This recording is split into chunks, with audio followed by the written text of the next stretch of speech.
কতগুলো কুশি একত্রে বের হয়ে গেছে।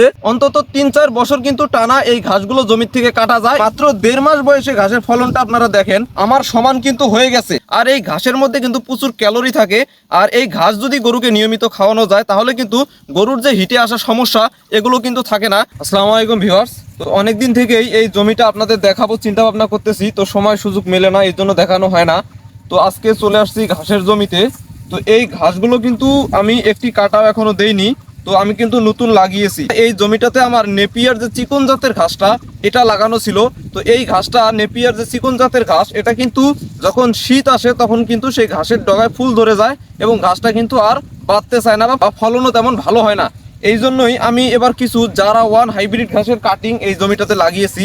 মাত্র 2টি করে কাটিং আমি একটি জায়গায় লাগিয়েছি। তো 2টি কাটিং থেকে দেখেন কি পরিমাণের কুশি বের হয়েছে প্রথম কাটা না দিতেই। এই যে দেখতে পাচ্ছেন কতগুলো কুশি একত্রে বের হয়ে গেছে।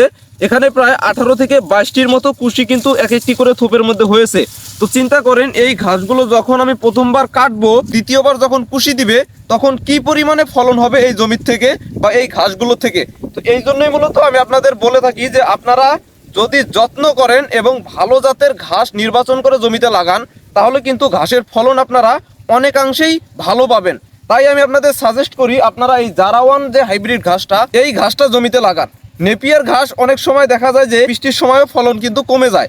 আর এই জারা ওয়ান হাইব্রিড ঘাসটা কিন্তু যদি একটু উঁচু জমিতে লাগান তাহলে কিন্তু বৃষ্টির সময়ও ভালো ফলন আপনাকে দেবে।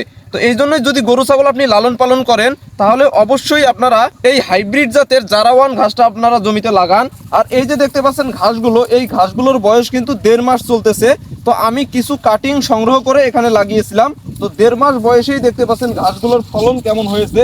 আর আমি আপনাদের একটি কথা বলে রাখি, সেটা হচ্ছে যে আপনারা যদি ঘাস চাষ করতে চান তাহলে অবশ্যই একটি জিনিস মাথায় রাখবেন, ঘাসের জমিতে আপনারা পর্যাপ্ত পরিমাণে গোবর সার ব্যবহার করবেন। যখন আপনারা জমিটা প্রস্তুত করার জন্য চাষ দিবেন তখন কিছু গোবর সার আপনারা ছিটিয়ে দিয়ে সুন্দরভাবে ট্রাক্টর দিয়ে চাষ দিয়ে তারপরে মই দিবেন। মই দেওয়ার পরে এই ঘাসের কাটিংগুলো আপনারা জমিতে লাগিয়ে দিবেন, তাহলেই কিন্তু আপনাদের ঘাসের ফলন এরকম বেশি হবে। অনেকেই একটি কথা বলে যে আমার জমির ঘাসগুলো বড় হতে চায় না বা ভালো হতে চায় না। তো আপনাদের জমির ঘাস কিভাবে ভালো হবে? আপনারা তো এই ঘাসকে অন্যান্য ফসলের তুলনায় কমই যত্ন নেন। তো বন্ধুরা, অন্যান্য ফসল আপনারা যেরকম ভাবে যত্ন করেন ঠিক তেমনি ভাবে যদি এই ঘাসগুলোকে সুন্দরভাবে পরিচর্যা করে আপনারা জমিতে লাগান তাহলে কিন্তু অন্যান্য ফসলের তুলনায় এই ঘাস আপনাকে কম টাকা দিবে না। কারণ এই ঘাসগুলো যদি আপনি গরু ছাগলকে না খাওয়ান এই ঘাসগুলো কিন্তু বিক্রি করে দেওয়া যায় বাজারে।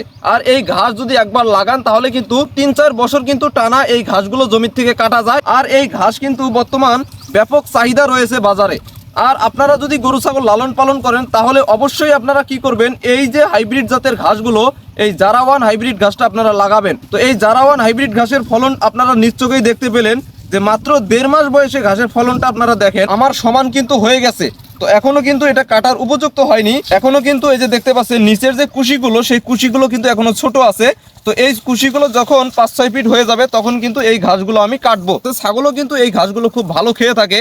তো আপনারাও কিন্তু এই ঘাসগুলো জমিতে লাগান এবং গরু ছাগলকে খাওয়ান, তাহলে কিন্তু গরু ছাগলের যে এই ফিডের যে কস্টিং বা খরচ এটা কিন্তু আপনাদের অনেকাংশেই কমে যাবে। আর এই ঘাসের মধ্যে কিন্তু প্রচুর ক্যালোরি থাকে। আর এই ঘাস যদি গরুকে নিয়মিত খাওয়ানো যায় তাহলে কিন্তু গরুর যে হিটে আসা সমস্যা এগুলো কিন্তু থাকে না। তারপরে ষাঁড় গরু মোটা তাজার ক্ষেত্রে কিন্তু আপনার ফিডের খরচ খুবই কম হবে। এবং এই ঘাসগুলো যদি গরুকে নিয়মিত খাওয়ানো যায় দুগ্ধবতী গাভীকে তাহলে কিন্তু দুগ্ধবতী গাভীর দুধ অবশ্যই বেশি হয়। তো বন্ধুরা, এই ছিল আজকের ভিডিও। যদি ভিডিওটি ভালো লাগে তাহলে অবশ্যই লাইক কমেন্ট শেয়ার করে দিবেন। আজ এই পর্যন্তই। আপনারা সবাই ভালো থাকবেন, সুস্থ থাকবেন। আল্লাহ হাফেজ।